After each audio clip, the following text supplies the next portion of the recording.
Lepo pozdravljeni iz Bruslja, kjer ta teden potekajo zasedanja odborov.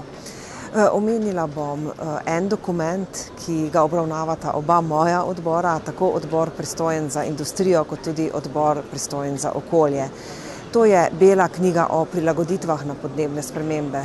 Podnebne spremembe namreč ne poznajo meja in veliko uspešnejši bomo, če bomo naše ukrepe koordinirali na evropskem nivoju. Tako tiste ukrepe, ki pomenijo zmanjšanje izpustov, kot tudi ukrepe, ki pomenijo prilagajanje na podnebne spremembe.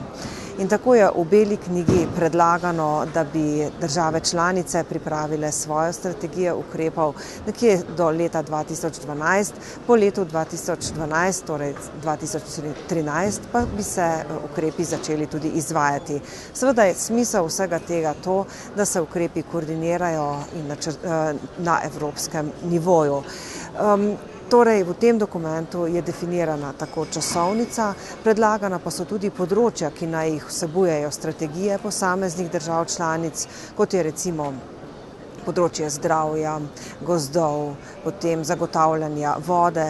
V odboru pristojnem za industrijo pa smo opozorili tudi na pomen infrastrukture, kot je recimo infrastruktura za elektriko, plin in telekomunikacije.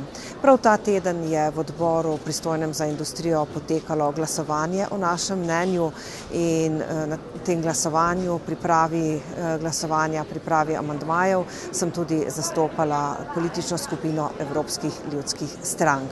Sedaj gre to mnenje v odbor pristojen za okolje, ki bo pripravil potem končno poročilo v imenu Evropskega parlamenta.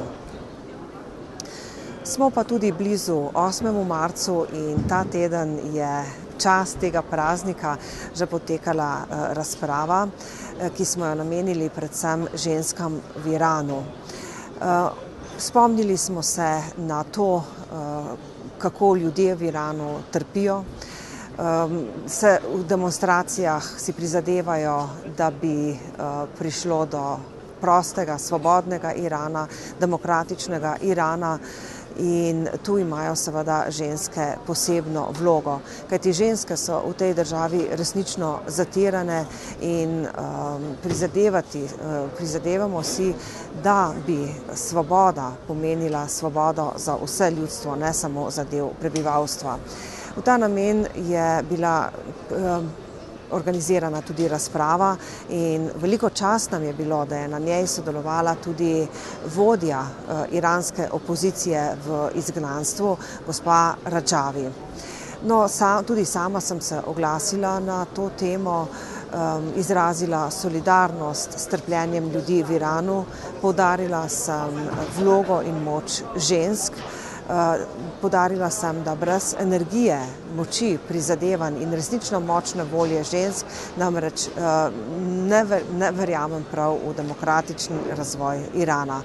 Hkrati pa sem podprla tudi ustanovitev posebne skupine v Evropskem parlamentu, ki bo izražala solidarnost v boju za svoboden in prost demokratičen Iran.